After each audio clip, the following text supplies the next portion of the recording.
वो वहां आने जाने वाली रेलगाड़ियों में बैठे यात्रियों से भीख मांगकर अपना पेट भरता था। एक दिन जब वह भीख मांग रहा था तो सूट बूट पहने एक लंबा सा व्यक्ति उसे दिखा।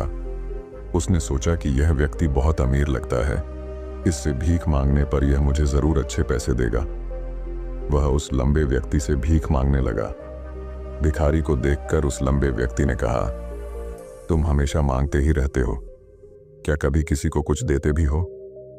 भिखारी बोला, साहब मैं तो भिखारी हूं, हमेशा लोगों से मांगता ही रहता हूं, मेरी इतनी औकात कहां कि किसी को कुछ दे सकूं। लंबा व्यक्ति बोला, जब किसी को कुछ दे नहीं सकते तो तुम्हें मांगने का भी कोई हक नहीं है। मैं एक व्यापारी हूं और लेन देन में ही विश्वास करता हूं। अगर तुम्हारे पास मुझे कुछ देने को हो तभी मैं तुम्हें बदले में कुछ दे सकता हूं। इतना कहने के बाद वह लंबा आदमी ट्रेन में बैठकर चला गया। इधर भिखारी उसकी कही गई बात के बारे में सोचने लगा। उस लंबे व्यक्ति के द्वारा कही गई बात उस भिखारी के दिल में उतर गई। वह सोचने लगा कि शायद मुझे भीख में अधिक पैसा इसीलिए नहीं मिलता क्योंकि मैं उसके बदले में किसी को कुछ दे नहीं पाता हूं। लेकिन मैं तो भिखारी हूं, किसी को कुछ देने लायक भी नहीं हूं। लेकिन कब तक मैं लोगों को बिना कुछ दिए केवल मांगता ही रहूंगा? बहुत सोचने के बाद उस भिखारी ने निर्णय किया कि जो भी व्यक्ति उसे भीख देगा उसके बदले में वह भी उस व्यक्ति को कुछ जरूर देगा।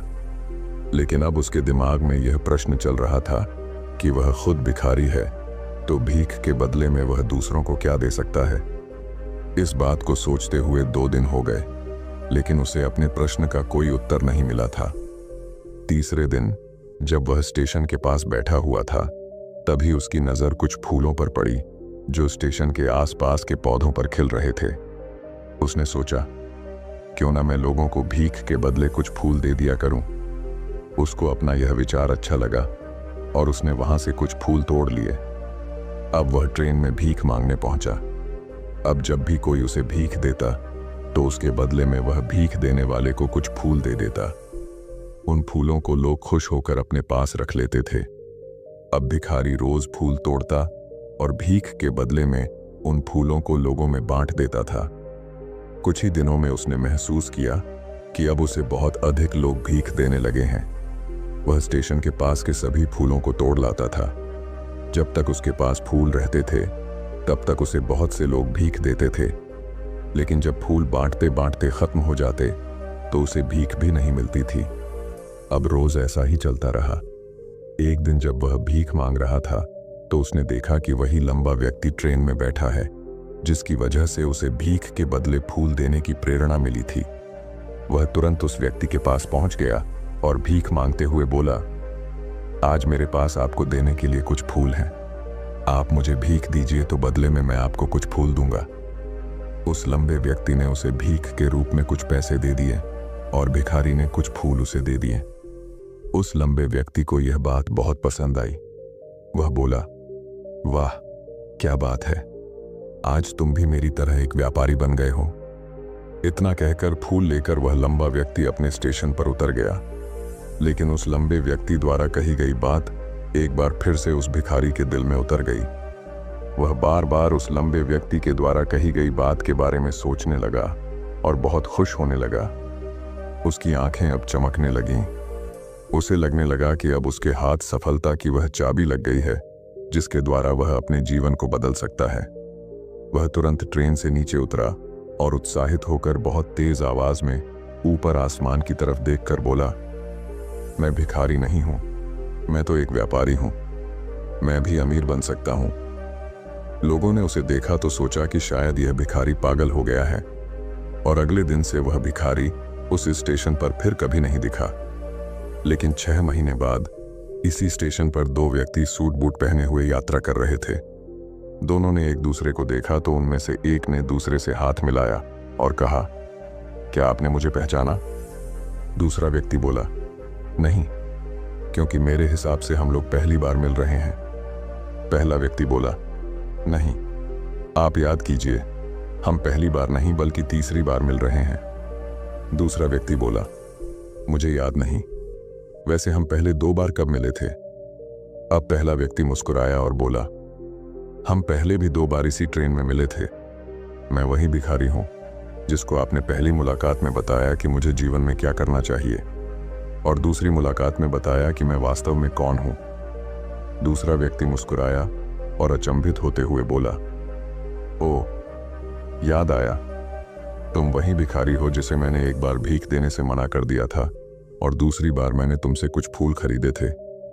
लेकिन आज तुम ये सूट बूट में कहाँ जा रहे हो और आजकल क्या कर रहे हो?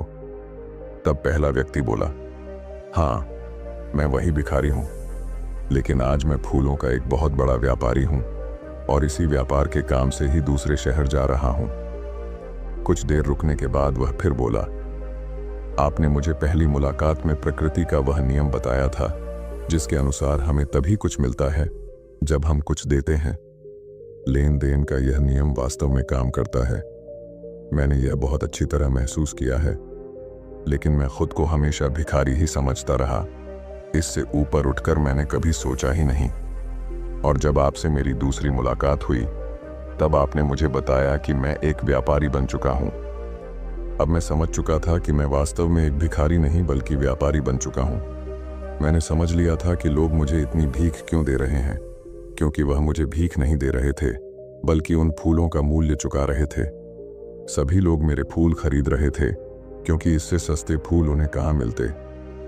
मैं लोगों की नज़रों में एक छोटा व्यापारी था, लेकिन मैं अपनी नज़रों में एक भिखारी ही था। आपके बताने पर मुझे समझ आ गया कि मैं एक छोटा व्यापारी हूँ। मैंने ट्रेन में फूल बांटने से जो पैसे इकट्ठे किए थे उनसे बहुत से फूल खरीदे और फूलों का व्यापारी बन गया। यहाँ के लोगों को फूल बहुत पसंद है और उनकी इसी पसंद ने मुझे आज फूलों का एक बहुत बड़ा व्यापारी बना दिया। दोनों व्यापारी अब खुश थे और स्टेशन आने पर साथ उतरे और अपने अपने व्यापार की बात करते हुए आगे बढ़ गए। दोस्तों, इस कहानी से हमें बहुत कुछ सीखने को मिलता है। कहानी में लंबा व्यापारी गिव एंड टेक के नियम को बहुत अच्छी तरह जानता था। दुनिया के सभी बड़े व्यापारी इसी जीवन के नियम का उपयोग करके सफल हुए हैं। इस फॉर्मूले को उसने भिखारी को भी बताया। भिखारी ने इस प्राकृतिक नियम को अपना लिया और इसका असर उसके जीवन में साफ दिखाई देने लगा। उसने अपनी सोच बदली और उसकी जिंदगी बदल गई। यह कहानी हमें बताती है कि हम यदि अपनी सोच बदल लें तो कुछ भी हासिल किया जा सकता है। यदि हम खुद को छोटा समझते रहेंगे तो हम हमेशा छोटे ही बने रहेंगे।